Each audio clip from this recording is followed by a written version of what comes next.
After 12 years of marriage, I found my wife's old diary, filled with pages about her ex. One entry said, "He'll never know I named our son after you." When I confronted her, she smirked and said, "It's just a name. Don't be so dramatic." So I ordered a paternity test. 3 days later, I left the results and her diary on her parents' porch. She's been calling me every night since. I never believed I'd be posting about my failed marriage, but when your entire life turns out to be built on lies, you need somewhere to vent. All names used are placeholders for obvious reasons. 1 month ago, I discovered my 12-year marriage was a complete fraud, all because of a leather-bound journal hidden in our attic. I'm 43, run my own architecture firm. My soon-to-be ex-wife Lisa is 41, teaches high school English. There's also an 11-year-old boy named Ethan, who I was fooled into believing was my son. But I'll get to that. Last month, while Lisa was at a teacher's conference and Ethan was at baseball, I was cleaning the attic of my house, a property I bought and paid for before we got married, with clear documentation proving it's separate property. I found a box labeled "Personal, Do Not Open," hidden behind some Christmas decorations. In my own damn house, a box I'm not supposed to open?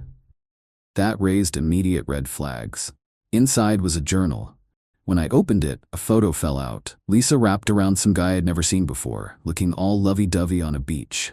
On the back, "Forever yours, M." The journal was filled with entries about this guy Michael, mostly from before we met. Then I found an entry dated right after Ethan was born. "He's perfect. Looking at him reminds me so much of you. That's why I chose your name for him, Michael Ethan. Robert thinks we're just using your middle name because I like how it sounds. He'll never know I named our son after you. A little piece of you I get to keep forever." I read it multiple times to make sure I wasn't misunderstanding. But it was crystal clear. The boy I'd raised for 11 years was named after some ex-boyfriend I'd never even heard of, and the entry strongly suggested Ethan wasn't even mine. When Lisa got home Sunday night, I waited until Ethan was asleep before confronting her. I put the journal on the kitchen table. "What's this doing out?" she asked, face draining of color. "Who's Michael?" I asked flatly. She hesitated, then shrugged. "An ex from college, ancient history." "Is Ethan named after him?" Instead of looking guilty or apologetic, she actually smirked. "It's just a name, Robert. Don't be so dramatic." That smirk told me everything I needed to know about our marriage. "Is he Ethan's biological father?" "What?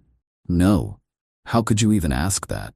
"Because of what you wrote about Michael Ethan, about keeping a piece of him forever. You're taking that completely out of context. So I dated a guy named Michael whose middle name was Ethan, so I liked the name. It doesn't mean anything." "Did you sleep with him around the time Ethan was conceived?" She stood up, knocking her chair over. "I'm not having this conversation. You're being ridiculous." "Answer the question, Lisa." "No, I haven't even seen Michael since before I met you." The vehement denial might have convinced me once. Not anymore. "I want a paternity test." "Absolutely not," she snapped. "I'm not putting our son through that just because you're paranoid about an old journal." I didn't argue further, just walked away and slept in the guest room.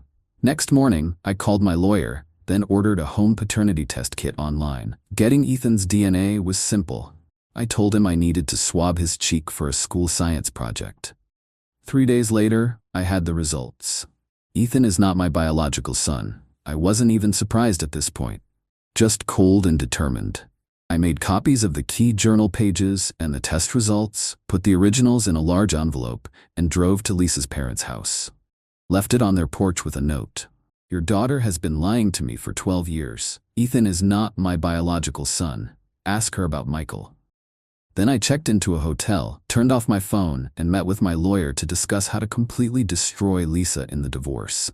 When I turned my phone back on 2 days later, I had 47 missed calls. Most from Lisa, but also from her parents and even my own parents, who she'd tried to pull into her drama. I only responded to my parents, telling them I was handling the situation my way. I listened to one voicemail from Lisa. "Robert, please, I can explain everything. It's not what you think. Come home so we can talk. Ethan's asking for you." I texted back, "I'll only communicate through my lawyer from now on. This is my house, which I owned before our marriage with documented proof. You have 30 days to vacate per state law." The truth emerged fast after that. Michael had contacted Lisa right before our wedding. They met up during her bachelorette weekend in Vegas and slept together. When she discovered she was pregnant 6 months into our marriage, she knew it might be his, but decided to pass the child off as mine. She never told Michael about the pregnancy and never told me about him. Her parents were shocked. Her father called me. "I don't know what to say, Robert. I had no idea she was capable of something like this." I filed for divorce immediately. Also filed a petition to disestablish paternity, providing the DNA evidence and proof of fraud to have my name removed from Ethan's birth certificate. My lawyer assured me this was legally sound, given the evidence of deliberate deception. Hard decision? Actually, it wasn't. For 11 years, I'd been manipulated into raising another man's child. That's not noble. That's being played for a fool. Lisa chose to vacate the house before the 30-day period ended, realizing she had no legal right to remain. I returned to my house after confirming she had left, changed all the locks, security codes, everything. Walking through those rooms, I felt nothing but cold satisfaction. She thought she'd played me for over a decade, but in the end, she was the one left with nothing. It's been 3 months now. The divorce is nearly finalized. Lisa had the nerve to demand half of my assets and alimony. My lawyer shut that down fast with the evidence of her infidelity and fraud. In our state, adultery that results in a child conceived during marriage is considered extreme marital misconduct. The court ruled that my premarital assets, including the house, remained separate property, and the division of marital assets was adjusted in my favor due to her misconduct. My petition to disestablish paternity was successful.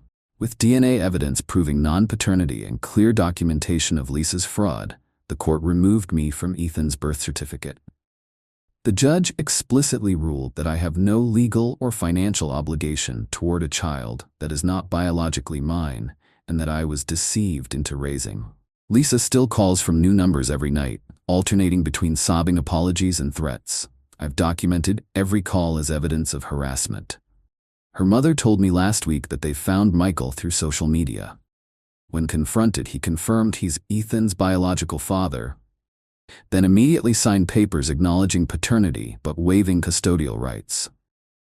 Didn't even want to meet the kid. The court has ordered him to pay child support regardless of his interest in parenting, another legal hit to Lisa's financial situation. Lisa and Ethan are now living in a small apartment paid for by her parents. Her teaching salary barely covers the basics after her extravagant spending habits. Meanwhile, I'm enjoying the peace and quiet of my house, focusing on my business, which has landed 2 major contracts since all this went down. Funny how much more productive you can be when you're not wasting energy on people who don't deserve it. Some might question why I cut Ethan off completely. Simple. I refuse to be manipulated any longer. Staying in his life would mean regular contact with Lisa, continued financial support for her lies, and a lifetime of being reminded how thoroughly I was deceived. That's not happening. He has a mother and a biological father, even if that father wants nothing to do with him. Not my problem anymore. Some might question why I sent the evidence to her parents. Simple. I needed witnesses to the truth. I needed people who mattered to Lisa to know exactly what kind of person she is. I make no apologies for that decision. Actions have consequences, and Lisa's actions destroyed our marriage and any responsibility I had toward her or Ethan. The divorce will be finalized next month. I'm rebuilding my life on my terms. I've started dating again. Nothing serious, just enjoying the company of honest women who actually respect men. I'm traveling more, investing in my business, and planning a future that's completely free of Lisa's manipulation. When people ask if I miss being a father, I tell them the truth. I was never a father. I was a walking ATM and babysitter for another man's child. The disgusting part is that Lisa knew this the entire time, smirked about it when confronted, and expected me to just accept it. Update: 1 month later. This post blew up more than expected. Thanks for the support. The divorce is final. I got everything I wanted and then some. Lisa tried playing hardball about financial support, thinking she could manipulate the court with stories about Ethan losing his father figure. Big mistake. The judge took one look at the evidence of her deception and awarded me a complete separation. no obligations whatsoever toward Lisa or Ethan. For those asking about child support, no, I'm not paying it, and legally can't be forced to. The court officially disestablished my paternity based on the DNA evidence and proof of fraud. The judge ruled it would be fundamentally unjust to require financial support under these circumstances.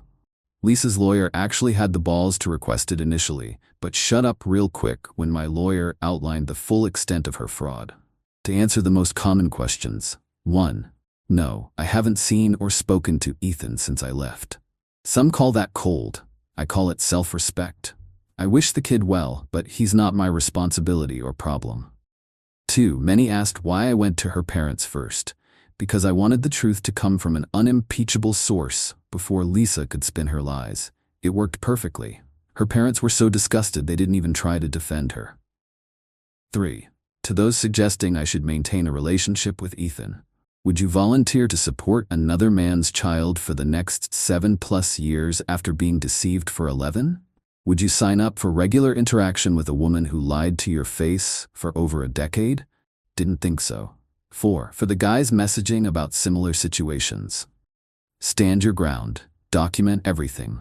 Don't let emotions cloud your judgment, and never ever allow yourself to be manipulated by appeals to do what's best for the child. What's best is for children to be raised by their actual parents, not men deceived into thinking they're fathers.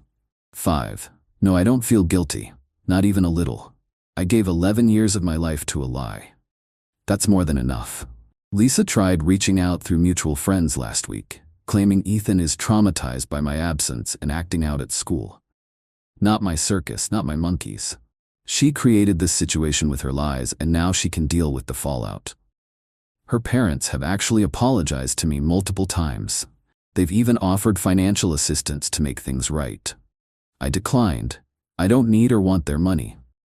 Her father told me, "You've handled this with more dignity than most men would. Lisa has to live with what she's done." I've started seeing someone new, a business owner I met at a conference. She's smart, honest, and most importantly, respects men and understands boundaries. We're taking things slow, but it's refreshing to be with someone who doesn't view me as a resource to be exploited. My house is now completely remodeled, erased every trace of Lisa and the life I thought I had. Sold all the furniture we bought together, repainted every room, even renovated the master bathroom she'd been nagging me about for years. Some people have called me heartless for my clean break. But here's the thing. Staying would have been the real weakness. Continuing to raise another man's child out of some misplaced sense of obligation? That's being a doormat, not a man of principle. I chose self-respect over self-sacrifice. I chose truth over comfortable lies, and I've never been more at peace with a decision in my life. Eat it. To the person who messaged saying I'm punishing an innocent child, no, I'm refusing to continue being manipulated. There's a difference. Lisa punished that child by lying about his paternity for 11 years.